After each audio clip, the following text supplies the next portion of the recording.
lo siguiente: la tarea de la política internacional de gays y lesbianas es nada menos que rehacer la realidad, reconstituir lo humano y negociar los términos de lo que se considera habitable y lo que no. En el fondo, como decía el cardenal Ratzinger, estamos en una verdadera rebeldía ante lo humano. Hay que rehacerlo, reconstruirlo, y para eso utilizan la política, los cambios legislativos. Todos en este mundo hemos oído hablar de la ideología de género por lo menos a partir del año 94, cuando se celebraba la cumbre del Cairo sobre población organizada por Naciones Unidas, y al año siguiente, en el 95, en Pekín, la cumbre sobre la mujer. El Papa Juan Pablo II muy activamente movilizó a los cristianos de todo el mundo e intentó convencer a muchos estados para evitar que en los documentos oficiales de Naciones Unidas aprobados en esas cumbres apareciese la terminología específica de la ideología de género. Allí se empezó a hablar en documentos oficiales de Naciones Unidas de derechos reproductivos, de género, de homoparentalidad, de orientación afectivo-sexual, de diversidad afectivo-sexual. Y el Papa Juan Pablo II, que era muy consciente de toda la carga cultural e ideológica que estaba detrás, intentó, repito, movilizar a la conciencia de la gente de bien para evitar que entrase en la doctrina oficial de Naciones Unidas este planteamiento. Lo consiguió solo en parte.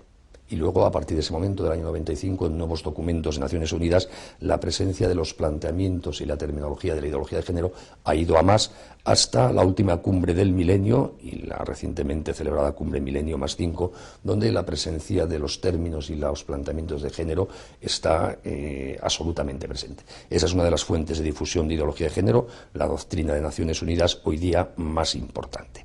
Y también unida muchas veces a un cierto ecologismo.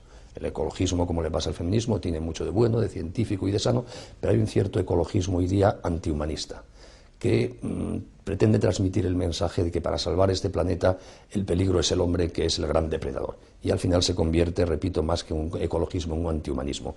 Ese ecologismo de ciertos planteamientos de Naciones Unidas negativo para el hombre va también muy unido al feminismo, en concreto en las políticas de población que desarrolla Naciones Unidas.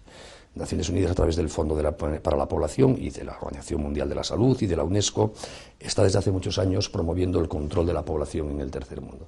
Y hoy día, desde esas agencias de Naciones Unidas, se utiliza también la ideología de género como medio o instrumento para extender el control de la población. Al final, efectivamente, si hay fobia a la maternidad, si hay fobia al matrimonio, si hay una extensión de la homosexualidad, obviamente habrá menos niños. Y por eso hay muchas agencias de Naciones Unidas que están utilizando la ideología de género prácticamente como un método anticonceptivo más.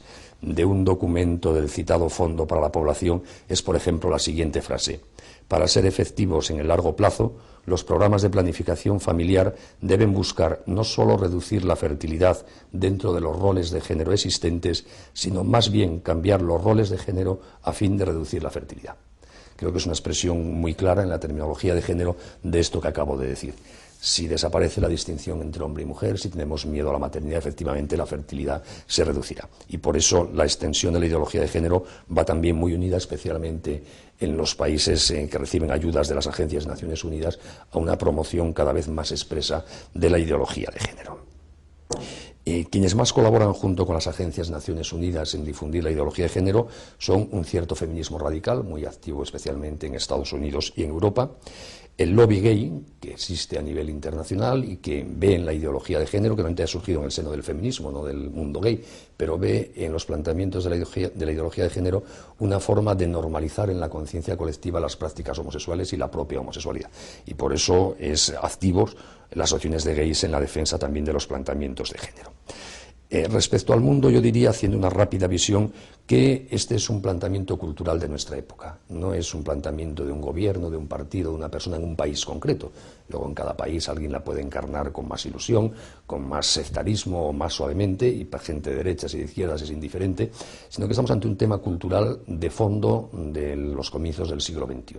La ideología de género, a través de Naciones Unidas y de la propia difusión globalizada de las ideas hoy día, está presente absolutamente en todos los sitios del mundo. Nadie puede creer, porque sería un error, que es algo muy específico de un país concreto, de un gobierno, de un partido. ¿Cuál es el panorama de la difusión de la ideología de género? Siendo muy rápido y sintético y, por lo tanto, con una simplificación. Yo diría que en Estados Unidos se está superando bastante. Fue quizá el primer país, después de un cierto origen francés, donde adquirió cuerpo, doctrina, gran presencia en la universidad, y yo tengo la sensación de que cada vez se va superando más y dejándose de lado. En Europa está especialmente activo el feminismo de género y de manera muy singular en algunos países como pueden ser en España, en Francia, en Italia. Y se está extendiendo muy fuertemente en toda la América Latina. La profunda acción de asociaciones procedentes de Estados Unidos en todos los países de la América Latina está difundiendo la ideología de género, la cultura de los derechos reproductivos, la extensión del aborto, con un debate cultural y político en estos momentos muy en el día a día. ¿Qué podemos hacer quienes creemos que la ideología de género es una forma muy triste de entender a la persona y que ayuda muy poco a que podamos ser felices y buenas personas? En primer lugar, yo creo que estar informados, saber de qué va esto.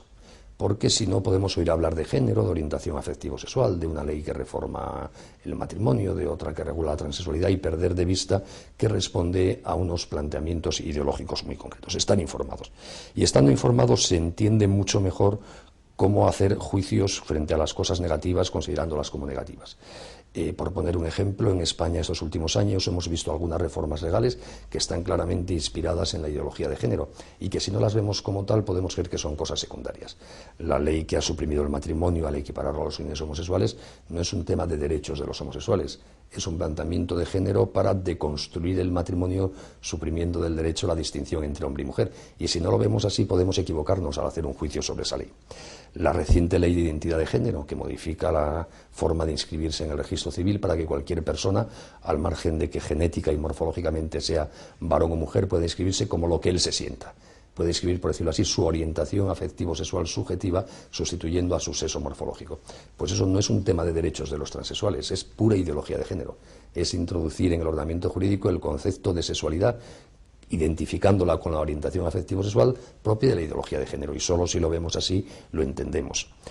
La educación para la ciudadanía en España tiene otros muchos objetivos, no solo la ideología de género, pero tiene una carga importante de ideología de género. En el temario de la